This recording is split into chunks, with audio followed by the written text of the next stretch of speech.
Kuwait Airways experienced one of the longest hijackings in aviation history, and it all started because the 1980s was a decade of terror in Kuwait.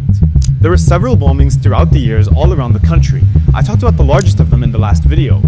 That bombing led to investigations, which led to suspects, which led to arrests, and that's where our story comes in, because if you look at the 80s broken into two 5-year halves, the first half are the years of bombings, and the second half is the year of hijackings, to pressure the Kuwaiti government to release those arrested for the bombings. Which brings us to a 1988 Kuwait Airways flight from Thailand to Kuwait.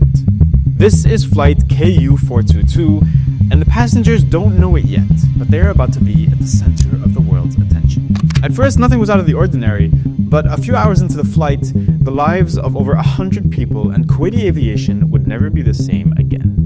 With the flight just a few hours from Kuwait, several armed men got up from their seats and forced the plane to land in Iran rather than Kuwait.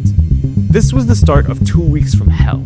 The hijackers were trying to achieve the release of the prisoners in Kuwait who had been held responsible for those terrorist bombings we talked about in the last video. Their crimes were serious enough that the Kuwaiti government refused to entertain the idea of releasing them even in exchange for hostages, and so the flight's journey continued. From Iran, the plane continued to Cyprus, where some hostages were released, but also saw the shooting of 2 passengers by the hijackers. From Cyprus, the final stop of Flight 422 was Algeria, where more negotiations eventually saw the last of the hostages freed, but also saw the terrorists allowed to go free, their goals unachieved.